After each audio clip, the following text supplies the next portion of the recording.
It is that time of the week where we sort the winners from the losers, and helping me to do that tonight is broadcaster Kel Richards. Kel, good to see you. Thank you so much for joining me on the show this evening. Delightful to be here. Wonderful. Wonderful to be here. Now, your winner of the week is Australia Day. Yes. Now, as you'd expect, it happens every year. The moaning myrtles of our society have come out of the woodwork, as they always do, in order to complain about Australia Day.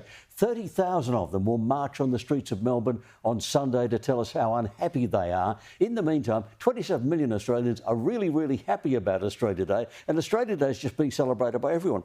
What people have now worked out is, on the 26th of January 1788, things changed and modern Australia was born. Before that, you had Australian prehistory rather than... Then Western civilisation arrived.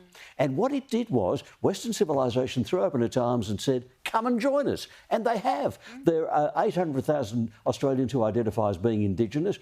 All of them have all of the benefits of modern Western civilisation. They have the technology. Yes. They all have the same phones we've got. Yeah. They've got the same wristwatches. They've got the same medicines. They've got the same technology. They've got the same democracy, the rule of law. So what's happened is everyone has embraced Western civilisation, and it began on the 26th of January 1788, and we celebrate that.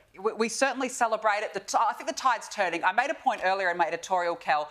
There still is this undertone of hate that we've seen since the October 7 massacre, and it has reverberated, and it is breaking those fibres that make this country great. But I will say, overall, it's wonderful to see that people are going, you know what, I am proud of being an Australian, and long may it live, I say. Now, my winner of the week, Kel, I had to give it to Barron Trump this week. This guy is incredible, isn't he? He is 9 feet tall, I think. He's a giant. Look at him, he's a giant, and he's loving the attention that he got at the inauguration. But this is a man, look how proud his father is, but this is a man who I believe will one day be the President of the United States. I think he's got to follow in his father's footsteps. He's clearly got the intellect. As we know, he was the one who actually said to his dad, you need to go on podcasts like Joe Rogan, which helped Donald Trump reach a younger male audience. It got him over the line. And I just thought he was the star of the inauguration. I'm a big Barron fan. I think he's wonderful. Well, you could well be right about his future behind the resolute desk in the Oval Office.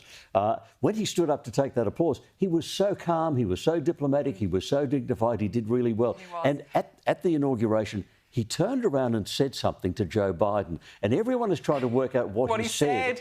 They suspect it was something about what you did to my father. Yeah, it was probably that. Now, your loser of the week is, you had to give it to Anthony Albanese. Well, there was probably a plethora of reasons. Let's go. My reason is the week started with a firebombing attack on a childcare centre near a synagogue, and finally, after 14 months of dithering, Albanese had to admit there was a problem. But even when he did that, he didn't look like a loser. He looked like he was dragged kicking and screaming into it. I want to show you a bit of Anthony Albanese and Chris Minns, the New South Wales Premier, and the different way they speak about what's happened. Have a listen to this. It breaks your heart that we have animals in our city that are prepared to burn down a childcare centre to make this point. It is completely disgusting, and these bastards will be rounded up by New South Wales Police. This is something that people in this great multicultural city of Sydney should never wake up to. And this news will lead to action, as the Premier has said. Drag kicking and screaming.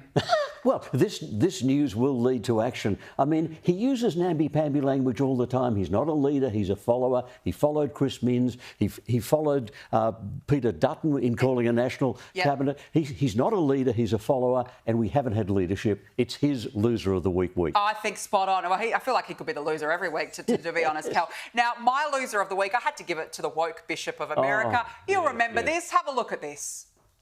There are gay, lesbian and transgender children in Democratic, Republican and independent families, some who fear for their lives. Yes, let's make a church service all about activism and politics. I mean, please, seriously, J.D. Vance's face said it all. Yeah, and she had an opportunity. This was America coming together. She could have quoted Jesus, love one another as I loved you. She could have actually made this a wonderful national celebration, instead of which She threw it away. She threw it away. JD Vance's face said it all. And this is why Americans were fed up, and this is why they voted for Donald Trump. Exactly. Enough of this nonsense, seriously. Kel Richards, gee, we could have picked so many losers this week, I've got to say. There were a lot that came out of the woodwork, especially out of the United States following the inauguration. Kel Richards, good to have you on the show. Thank you so much for joining me this evening. Appreciate it.